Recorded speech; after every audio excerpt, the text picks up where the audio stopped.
Radio Madhuban सुनने वाले सभी श्रोताओं को संदीप त्रिवेदी का प्यार भरा नमस्कार। तो श्रोताओं, एक बार फिर हाजिर हूं आप सबके बीच में। आप सबका बहुत ही पसंदीदा प्रोग्राम मन की आंखों से लेकर के। आप जानते ही हैं, ये प्रोग्राम एक ऐसा प्रोग्राम है जो जज्बे को बताता है, जो जुनून को दिखाता है। और खासकर ये प्रोग्राम इसलिए बहुत ही महत्वपूर्ण है क्योंकि समाज के वो लोग जिन्हें कहीं ना कहीं शायद समाज ने अपनी सुविधाओं के हिसाब से, अपनी सहूलियत के हिसाब से पीछे छोड़ दिया, लेकिन फिर भी उस समाज ने अपनी काबिलियत के बल पर, अपनी योग्यता के दम पर अपना एक अलग मुकाम बनाया, अपना नाम किया। और आज वे साथी किसी से भी किसी भी रूप में पीछे नहीं है। मैं बात कर रहा हूं दिव्यांग साथियों की। जी हाँ, कहने को हम इन्हें दिव्यांग कह दें, स्पेशल एबल्ड कह लें, कुछ भी कह दें, लेकिन हमारा ये मानना है कि योग्यता सब में होती है, काबिलियत सब में होती है, और किसी की शारीरिक अक्षमता के आधार पर उसकी पहचान नहीं होनी चाहिए, न ही रंग रूप के आधार पर होनी चाहिए, लेकिन उसकी पहचान सिर्फ और सिर्फ उसकी योग्यता के हिसाब से होनी चाहिए। तो आज आपके लिए ये प्रोग्राम बहुत इंपॉर्टेंट है। क्यों इंपॉर्टेंट है? क्योंकि एक तो इस प्रोग्राम में हम आमतौर पर महिला साथियों से बात कम कर पाए हैं, और ऐसे में आज की हमारी मेहमान भी एक महिला है। और विशेष बात यह है कि उन्होंने जो उपलब्धि हासिल की है वो तो शायद महिला हो या पुरुष हो, सबके लिए ही बहुत आसान नहीं होती है। चलिए, बहुत सारी भूमिका हो गई। आइए स्वागत करते हैं निकिता राउत जी का, जो कि मुंबई महाराष्ट्र से हमारे इस प्रोग्राम में आज हमारे साथ बात करने के लिए जुड़ी हैं। और निकिता जी की खूबी ये है, उनकी खासियत ये है कि वे सबसे कम उम्र में एजीएम के पद पर पहुंची हैं। जी हाँ, बैंक में एक पद होता है एजीएम का, और अगर मैं गलत नहीं हूं तो असिस्टेंट जनरल मैनेजर। बाकी निकिता जी बताएंगी। चलिए, welcome Nikita ji in this show. Thank you so much. सभी सुनने वालों को मेरा बहुत बहुत प्यार भरा नमस्कार। जी निकिता जी, तो गलत तो नहीं कहा हमने? एजीएम नहीं, आपने बिल्कुल सही कहा Sandeep ji. AGM assistant general manager होते हैं जी। और मैं बैंक ऑफ बड़ौदा में कार्यरत हूँ, तो उसके बारे में हम और विस्तार से बात जी जी जी जी जी जी निकिता जी, बिल्कुल। तो हम आगे बढ़े उससे पहले थोड़ा सा अपनी लाइफ की जर्नी और आपके साथ कौन सी डिसेबिलिटी रही है, कैसे रही है, थोड़ा सा ये हमारे श्रोताओं को डिटेल में बताएंगे तो शायद और समझने में आसानी होगी। जी जरूर। सर्वप्रथम तो संदीप जी, मैं आपका रिकॉर्डिंग क्लब और रेडियो मधुबन का बहुत बहुत शुक्रिया अदा करना चाहती हूँ कि आपने मुझे इस योग्य समझा कि इस मंच पे, इस प्लेटफॉर्म पर मुझे आमंत्रित किया अपनी लाइफ के बारे में, अपनी जिंदगी के बारे में शेयर करने के लिए और अपने बारे में कुछ बताने के लिए लोगों से। तो इसके लिए बहुत बहुत धन्यवाद। और मुझे बहुत खुशी है कि मैं अपने सुनने वालों से, इस परिवार से आज मुझे जुड़ने का मौका मिला है। तो उसी के साथ, जैसा आपका पहला प्रश्न है जो आपने मुझसे पूछा कि मैं अपनी लाइफ हिस्ट्री बताऊं, आपको थोड़े से अपने बारे में बताऊं। तो संदीप जी, हम आज से ठीक 35.5 साल पहले चलते हैं, जब मेरा जन्म हुआ था, है ना। इनफैक्ट जन्म से थोड़ा सा पहले के बारे में भी मैं बता दूं। मेरे माता पिता जो है basically middle class Punjabi traditional family से बिलोंग करते हैं। मुंबई में ही सेटल थे। मेरी 2 बड़ी बहनें हैं, और जैसे वो मेरे माता पिता तो ठीक थे, हम दो हमारे दो वाले कॉन्सेप्ट में खुश थे, है ना। जी, जी, जी, जी। लेकिन आप सब जानते हैं 80s के डेकेड में यही सब था जी। हाँ 80s डेकेड में ये सब था। लेकिन 80s और उससे पूर्व के डेकेड में एक ये भी था कि बेटा होना जरूरी है। ये बड़े बड़े बुजुर्गों का ये आदेश हुआ करता था उस समय पे जी। और उसी आदेश का परिणाम है जो आज मैं उनके फैमिली में मेरा जन्म हुआ है। दो Indira Gandhi was prime minister. yes. So my parents, planned me as a third child. उन्होंने मुझे प्लान किया। तो जी एक तो सबसे बड़ा झटका मेरे फैमिली मेंबर्स को, मतलब पेरेंट्स को नहीं, बट जो बड़े बुजुर्गों ने ये आदेश दिया था कि तीसरा बच्चा बेटा होना चाहिए, जो ये मान करके चल रहे थे कि बस अब तो वो जो हम चाहते हैं वही होगा। जी बिल्कुल। तो उनके लिए ये एक पहला झटका ये लगा कि ये तो तीसरी भी बेटी हो गई। ठीक है। और फिर कुछ समय बाद, कुछ महीनों बाद, लगभग अराउंड 7-8 महीनों बाद, ये जब मेरी फैमिली को पता चला कि बेटी तो हो गई, ठीक है, लेकिन बेटी के साथ समस्या ये है कि इसकी आंखें तो हैं, लेकिन उन आंखों में रोशनी ही नहीं है। ओह माय गुडनेस जी। है ना। तो बेसिकली मैं बचपन से ही, जन्म से ही मैं दृष्टिबाधित हूँ पूरी तरह से। और बहुत ये शॉकिंग रहा मेरे माता पिता के लिए, मेरी फैमिली के लिए। बहुत ही sleepless nights and upsetting days उन्होंने निकाले हैं। और देवी देवताओं के चक्कर। हाँ, देवी देवताओं के चक्कर, हॉस्पिटल्स के चक्कर, डॉक्टर्स के चक्कर, जो भी जिसने भी जहाँ बताया मेरे माता पिता को कि वहाँ मुझे ले जाइए, वहाँ मैं ठीक हो जाऊंगी, वो सब जगह ले गए मुझे जी।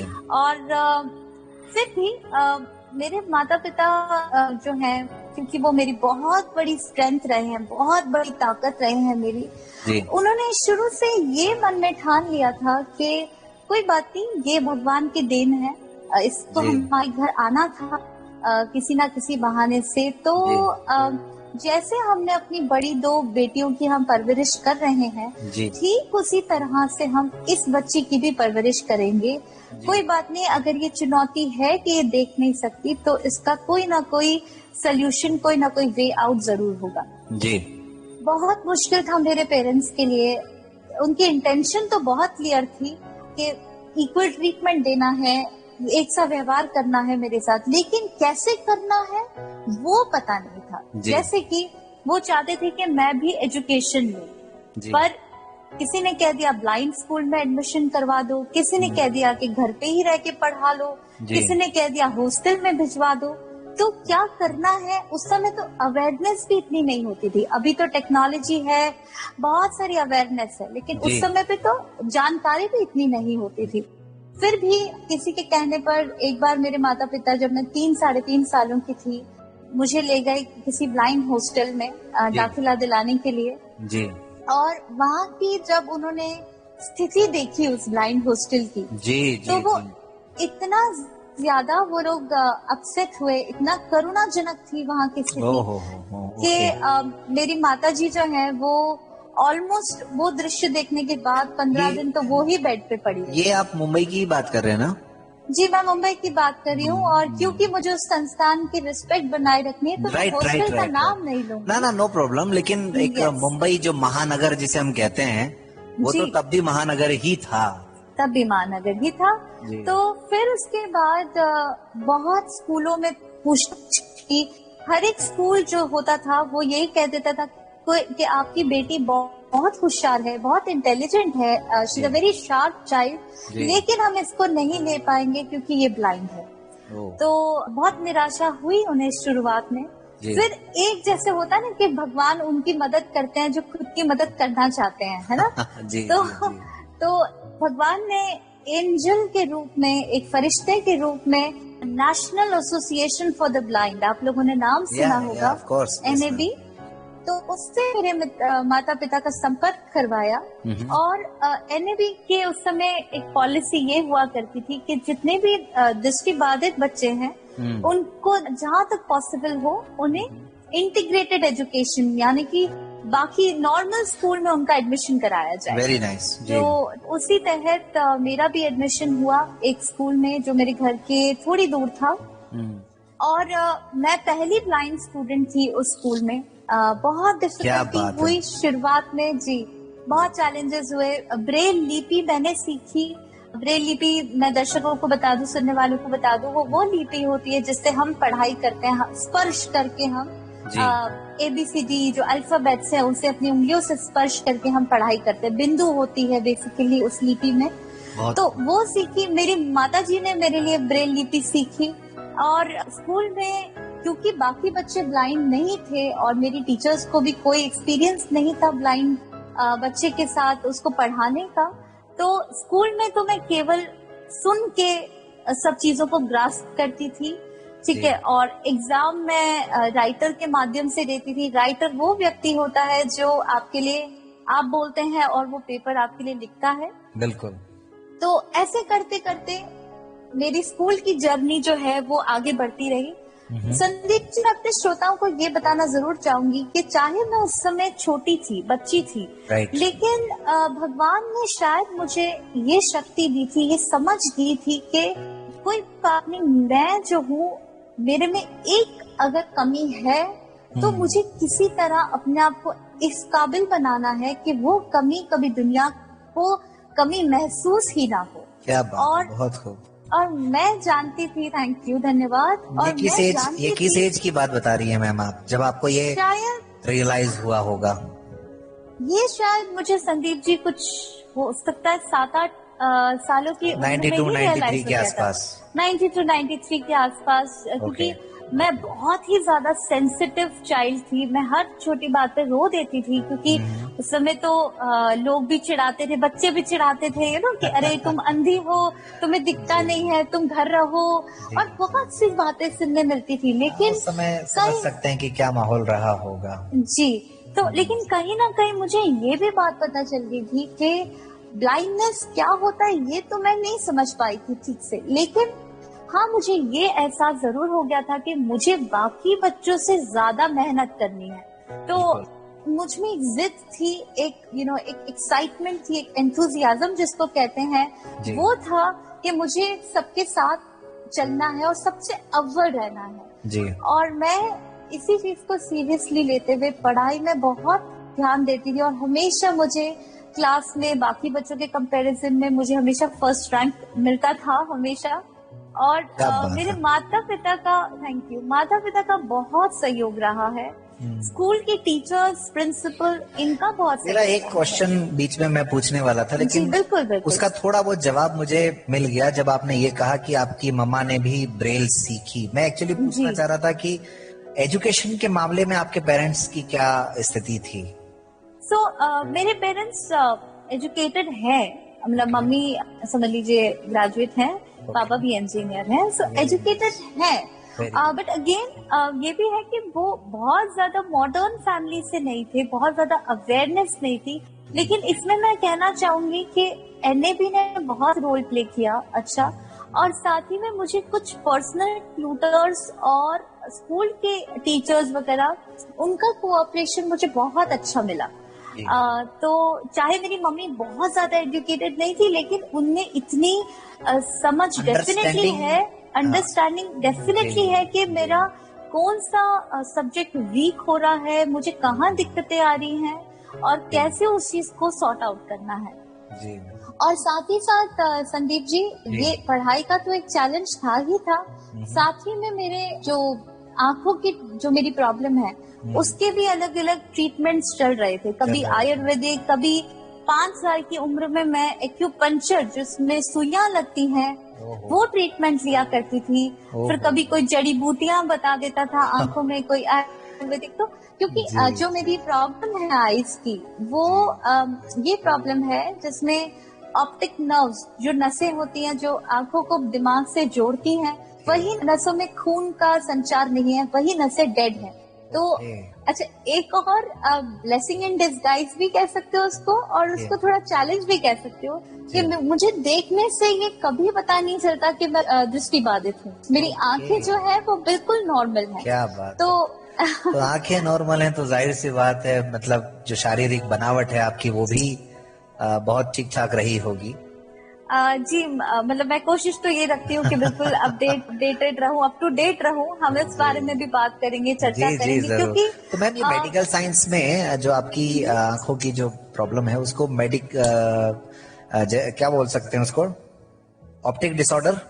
Optic nerves are dead, yes. Okay okay ठीक है। Yes, yes yes. मैम जी। तो अभी लेकिन वही है, जो ट्रीटमेंट तो हमेशा चलता रहा। डॉक्टर्स ये कहते रहे कि अभी इस पे सिर्फ एक्सपेरिमेंट्स चल रहे हैं, जी ऑपरेशन भी हुआ, जी लेकिन कोई पॉजिटिव रिजल्ट अभी तक नहीं सामने आया। जी तो जी जब मुझे कोई कहता है, जब मुझे कोई पूछते हैं आज, क्योंकि मैं काम कर रही हूँ, आई एम वर्किंग, जी तो मुझे जब कोई पूछते हैं कि अगर आपकी आंखें आ जाएगी तो आपको कैसा लगेगा, तो मैं जो हूँ ना, मैं ह्यूमन रिसोर्स प्रोफेशनल हूँ, जी एचआर प्रोफेशनल जी हूँ जी जी बैंक ऑफ बड़ौदा में, और ट्रेनर भी हूँ। तो मैं हमेशा, मेरा एक ही जवाब रहता है कि देखो, अगर मैं एचआर की भाषा में समझाने जाऊं तो मैं ये कहूंगी कि आई एम एनीवेज ड्राइंग। मेरे को अभी वैसे ही बहुत अच्छी पगार मिल रही है, पगार में मेरा मतलब है पैसों से नहीं, जी जिंदगी से है।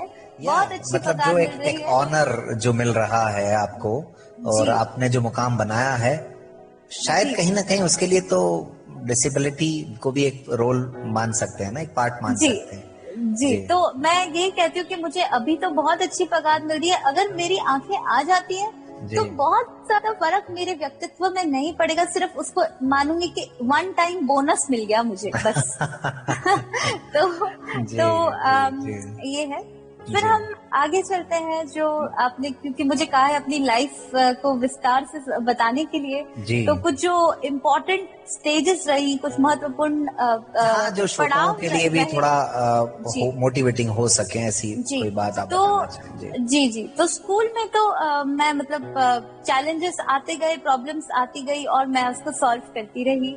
या हिम्मत भगवान मुझे देते रहे। फिर 10th स्टैंडर्ड में एसएससी में जब मेरा रिजल्ट आया, तो मैं मेरिट होल्डर थी, मेरिट रैंकर थी, क्या और मैं बात है। बहुत ज्यादा, हाँ, यस, और जी मैं बहुत ज्यादा श्योर थी, डिटरमाइंड थी कि मुझे आगे चल के या तो बिजनेस वुमन बनना है, या किसी बड़ी कंपनी में बहुत बड़े पोजीशन पे मुझे अपने आप को पाना है, अपने आप को देखना है। तो जिसके लिए मुझे था कि मैं कॉमर्स क्षेत्र में पढ़ाई करना चाहूंगी। अब जब मेरी 10th स्टैंडर्ड की रिजल्ट्स आए, मेरे मार्क्स तो अच्छे थे, मुझे कॉमर्स में एडमिशन मिल सकता था, लेकिन मुझे बहुत लोगों ने, मेरे सीनियर्स ने, सबने कहा कि कॉमर्स क्योंकि आप देख नहीं सकते, तो कॉमर्स लेना आपके लिए बहुत डिफिकल्ट होगा, आप नहीं कर पाओगे। उसमें अकाउंट्स होता है, बहुत सारी चीजें होती हैं, जी जी और जी क्योंकि आप वैसे भी थियोरी में बहुत अच्छे हो, तो आप आर्ट्स ले लीजिए। ओके अब उस समय मैं इतनी मैच्योर तो नहीं थी कि इतना बड़ा डिसीजन सबके अगेंस्ट जाके खुद से ले सकूं, तो जी। मैंने सबकी बात मान के आर्ट्स स्ट्रीम को चुना। 11th 11वीं स्टैंडर्ड में। 12वीं, yes. So 11th and 12th standard मैंने आर्ट्स में किया। 12th में भी मुझे मेरिट रैंक मिला था, लेकिन मुझे कहीं ना कहीं ये जरूर एहसास हो रहा था मेरे एक अंदर टीज थी में मन कि में कि मैं कॉमर्स में क्यों नहीं गई। जी, और ये कहीं ना कहीं एहसास हो रहा था कि मैं अपने आप को 100% नहीं दे पा रही हूँ। फिर मैंने जानकारी हासिल की, और उस साल, उसी वर्ष मुंबई यूनिवर्सिटी में एक नया कोर्स निकाला था जिसको कहते हैं बैचलर्स ऑफ मैनेजमेंट स्टडीज, जो बाकी क्षेत्रों में जिसको बीबीए के नाम से जाना जाता है। जी तो मैंने जब उस कोर्स का सिलेबस वगैरह देखा, तो आई वाज श्योर कि मुझे यही कोर्स करना है, और बिल्कुल वो मेरे लाइकिंग का था, मैनेजमेंट कोर्स था। मैंने बहुत प्रयत्न किया सबको कन्विंस करने का, मैं ये कोर्स करूंगी। मेरे पर्सनल लोग तो मान गए, लेकिन जो उस कोर्स में एडमिशन लेने से पहले हमें एक एंट्रेंस एग्जाम देना होता है। जी तो जब मैं एंट्रेंस एग्जाम के लिए, राइटर के लिए परमिशन लेने मुंबई यूनिवर्सिटी गई, जी तो उन अथॉरिटीज ने बहुत मतलब इसको मना किया कि आप क्योंकि दृष्टिबाधित हो, आज तक कभी किसी ने ये कोर्स नहीं किया, कोई भी ब्लाइंड स्टूडेंट ने ये कोर्स नहीं किया, आप इस कोर्स को कर ही नहीं पाओगे, तो आपको हम परमिट नहीं करेंगे। बहुत मुझे जद्दोजहद करनी पड़ी उनको समझाने के लिए, और मैंने उनसे ये कहा एक चीज कि मुझे आपसे कोई कंसेशन नहीं चाहिए, मुझे बस इतनी परमिशन दे दो कि मैं रूल्स के मुताबिक राइटर की सर्विसेज लेके ये एंट्रेंस एग्जाम दे दूं। मुझे इतना चांस दे दो जी। तो वो दिया उन्होंने, मैंने एंट्रेंस एग्जाम भी क्लियर कर लिया बिना किसी कंसेशन के। सिर्फ मुझे राइटर और जो 20 मिनट का एक्स्ट्रा टाइम प्रति घंटे मिलता है, उस समय 10 मिनट हुआ करते थे, बस उतना मुझे मिला। मैंने एंट्रेंस एग्जाम क्लियर किया और मार्क्स ठीक ठाक थे कि एडमिशन मिल सके। तो कॉलेज में एडमिशन जब मैं लेने गई, मुलुंड जहाँ पे हम रहते हैं उसके घर के पास पे एक बहुत अच्छा कॉलेज है, वहाँ एडमिशन लेने गई तो वहाँ की अथॉरिटीज ने भी यही कहा कि हम आपको इस कोर्स में एडमिट नहीं करा पाएंगे। फिर वही कहानी रिपीट हुई। उनके बहुत से डाउट्स थे मन में कि एक पूरी तरह से ब्लाइंड लड़की, हाँ मिली उसको अब हाँ में बदलवाते गए जी। तो उनको बहुत सारे डाउट्स थे कि ये लड़की नहीं कर पाएगी ये कोर्स। अकाउंट्स है, इंडस्ट्रियल विजिट्स हैं, प्रेजेंटेशंस हैं, बहुत सारी चीजें। तो मैंने उनसे बहुत कन्विंस करने की कोशिश की। फिर मैंने उनसे एक रिक्वेस्ट की कि देखिए ऐसा करते हैं, आप मैनेजमेंट इंस्टीट्यूट हो, लेट्स स्ट्राइक अ डील, एक डील करते हैं, पैसों की डील नहीं, एक डील ऐसी करते हैं कि आप मुझे एक सेमेस्टर, एक साल के लिए आप मुझे परख के देखिए। अगर आपको लगता है कि मैं ये कोर्स कर पाऊंगी तो आप मुझे सेकेंड ईयर में एडमिशन दे दीजिएगा।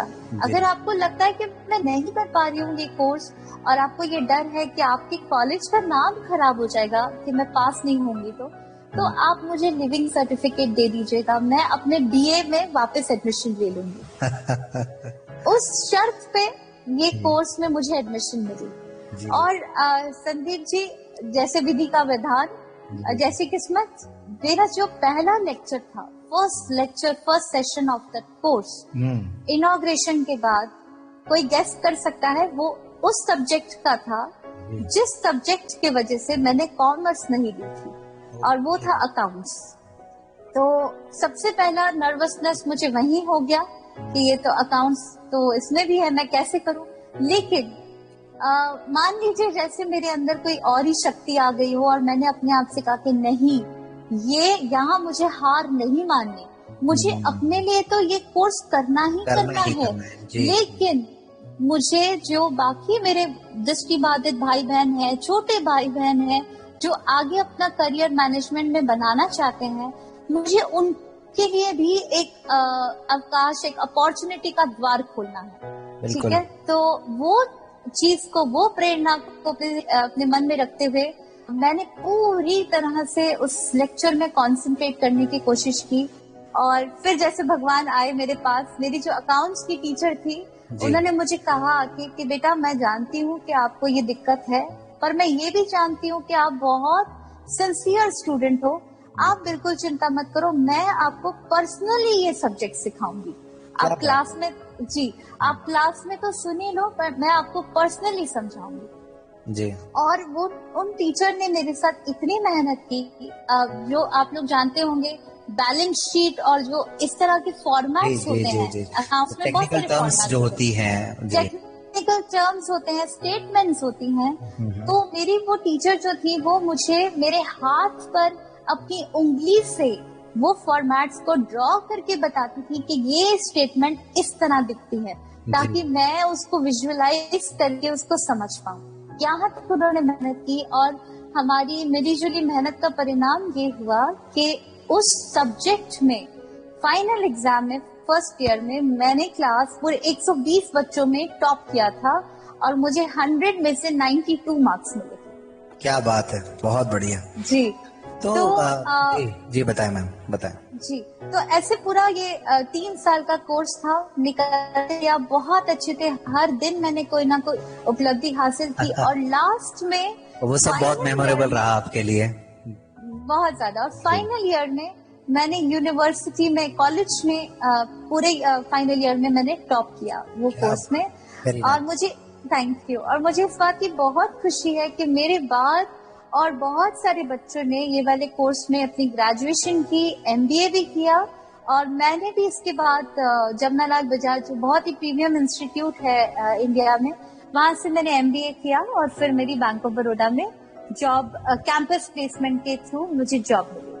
क्या बात है। फाइनली जो आपने सोचा था किसी कंपनी में बड़े ऑफिसर के पद पर जाने का, लेकिन आप बैंक में आ गए, तो किस पोस्ट से शुरुआत हुई मैम बैंक में? जी, सो बैंक की जर्नी के बारे में मैं अगर आपको बताऊं तो कैंपस प्लेसमेंट से मेरी रिक्रूटमेंट हुई थी। मैं मैनेजर स्केल 2 जिसको हम कहते हैं, मैनेजर के पोस्ट पे मेरी नियुक्ति हुई थी उसमें, बैंक में। उस समय कोई टेस्ट नहीं देना पड़ा आपको? सो इंटरव्यू था संदीप हाँ, जी, उस समय जी। इंटरव्यू था। पहले वो Okay. बायोडेटा को शॉर्टलिस्ट किए। कंपनीज और जो आती हैं कॉलेजेस में, यूनिवर्सिटीज में, तो कैंपस जी, इंटरव्यू जो बिल्कुल। होता है उसके थ्रू। ओके, बिल्कुल वो था कैंपस इंटरव्यू में। अच्छा, अब ये भी एक बात है मैं लोगों से शेयर करना चाहूंगी जी। कि इंटरव्यू के दौरान जी। मेरा इंटरव्यू तो बहुत अच्छा गया। तो लास्ट में जब पैनल पूछता है कि क्या आपको कोई प्रश्न है, तो मैंने उनसे हाथ जोड़ के एक प्रश्न पूछा जी। कि मैं जानती हूँ आप सरकारी बैंक हैं, it's public sector bank, Yes, और yes. आपको जी। सरकार की तरफ से ये कंपलसरी होता है कि आप लोगों को विकलांग लोगों को रिजर्वेशन के तहत, कोटा के तहत जी। नौकरी देनी पड़ती है। जी। तो बोलते हैं हाँ ये जरूर है। तो मैंने कहा तो मैं आपसे हाथ जोड़ के ये सवाल पूछती हूँ, आपने मुझे इंटरव्यू में बताया कि आप मुझे सिलेक्ट करना चाहेंगे, आप मुझे क्या इसलिए सिलेक्ट करना चाहते हैं कि आपके ये बैंक के रिजर्वेशन कोटा को आपको फुल करना है और गवर्नमेंट को एक एक जस्ट फॉर्मेलिटी पूरी करनी है, या फिर वाकई में मेरी विकलांगता को ना कंसिडर करते हुए आपको मेरी कैपेबिलिटीज इस काबिल लगी कि मैं आपके बैंक में जॉब कर सकती हूँ? तो वो पैनल ने मुझे कहा कि बेटा क्यों पूछ रहे हो आप ये क्वेश्चन? आपने तो उनको 50-50 ऑप्शन भी नहीं दिया। नहीं, तो मैंने उनसे कहा कि बहुत ही विनम्रता से मैं अपना विचार ये रखना चाहूंगी सर कि यदि आप मुझे ये कोटा फिल करने के लिए, और क्योंकि मैं ब्लाइंड हूँ, आप मुझे जॉब दे रहे हैं, तो मैं क्षमा चाहूंगी, आप ये जॉब किसी और को दे दीजिए और मैं अपने लिए कोई और जॉब ढूंढ लूंगी। लेकिन अगर आप मुझे ये जॉब इसलिए दे रहे हैं कि मैं इसके योग्य हूँ, उसके काबिल हूँ, तो मैं बहुत ही खुशी से आपकी ये जॉब को स्वीकार करना चाहूंगी। तो उसका कॉन्फिडेंस लेवल अगर हो तो ऐसा हो, धन्यवाद। किसी का भी अगर आत्मविश्वास उसके साथ नहीं है तो फिर मन की आंखें हों, चाहे तन की आंखें हों, चाहे कुछ और हमारे लिए फायदे की बात हो, वो नहीं पॉसिबल हो सकती है। लेकिन देखिए आप, निकिता जी भूल गई कि वो वीआई हैं या नहीं हैं, क्या हैं, क्या स्ट्रगल रहा उनका। लेकिन इतने बड़े पद पर, इतनी बड़ी बैंक में जब इंटरव्यू हो रहा है, वहां भी उनको इस बात का एहसास पूरी तरह से रहा कि अपने स्वाभिमान के साथ कोई समझौता नहीं करना है। जी, तो थैंक यू निकिता जी, तो उन्होंने मुझे ये कहा, मैं ये बात को पूरा कर लूं, तो उन्होंने मुझे ये कहा कि नहीं, बिल्कुल आपको हम आपकी काबिलियत पर ही चुन रहे हैं, आपका चुनाव कर रहे हैं, और हम आपसे ये वादा करते हैं कि हमारे पूरे आपके करियर में कहीं पर भी ये चीज, आपकी विकलांगता कहीं पर भी रिकॉर्ड नहीं ली जाएगी। और वही हुआ, उन्होंने अपनी प्रॉमिस रखी। मैं बैंक में जब ज्वाइन हुई स्केल 2 मैनेजर के पोस्ट पे, उसके बाद मुझे बहुत चैलेंजिंग अलग अलग असाइनमेंट्स मिलती गई। मैंने 3 साल बाद, ये सब तो हम आगे बात करेंगे। ये किस सन की बात है, बस पहले एक बार ये बता दीजिए। हाँ, तो ये 2009 की बात है। 2009 की बात है, जी, क्या बात है। तो जी श्रोताओं, आपने सुना आज निकिता जी को। और निकिता जी, आज तो हमारा शो का समय यहीं समाप्त हो रहा है, लेकिन बहुत इंटरेस्टिंगली आपने पूरी अपनी लाइफ जर्नी, अपने अचीवमेंट्स और फाइनली जो बैंक में आपका सिलेक्शन हुआ उसके बारे में बताया। लेकिन हाँ, दोस्तों, आप लोग चिंता मत कीजिए, अगले शनिवार को ये बातचीत फिर जारी रहेगी निकिता जी के ही साथ, और उनसे हम जानने का प्रयास करेंगे कि बैंक में आने के बाद उन्हें क्या कोई चैलेंजेस वाकई में फेस करने पड़े, या जो उनको बैंक ऑफिशियल्स ने कहा था सब कुछ उन्हें वैसा ही मिला। इसके अलावा और भी हम उनसे पूछेंगे कि जब वो पढ़ाई कर रहे थे तो औरों को और अपने आप को वो कितना अलग अलग महसूस करते थे, पाते थे। इसके अलावा अपनी वीआई जो उनकी फ्रेंड्स हैं या उनकी जो जूनियर्स हैं, उनके लिए वो जीवन में और क्या करना चाहते हैं, समाज को लेकर के वो क्या सोचती हैं, फैमिली को लेकर के क्या कंसर्न्स हैं उनके, ये सब लेकिन अगले शनिवार। तो रेडियो मधुबन 90.4 एफएम सुनते रहो, मुस्कुराते रहो। और एंड्रॉइड ऐप आप प्ले स्टोर से ले लीजिए। इस प्रोग्राम पर और हर एक प्रोग्राम पर अपनी प्रतिक्रियाएं देने के लिए आप डायल कीजिए 94 14 15 14 15, या फिर आप मेल कर सकते हैं info@radiomधुबन.in पर।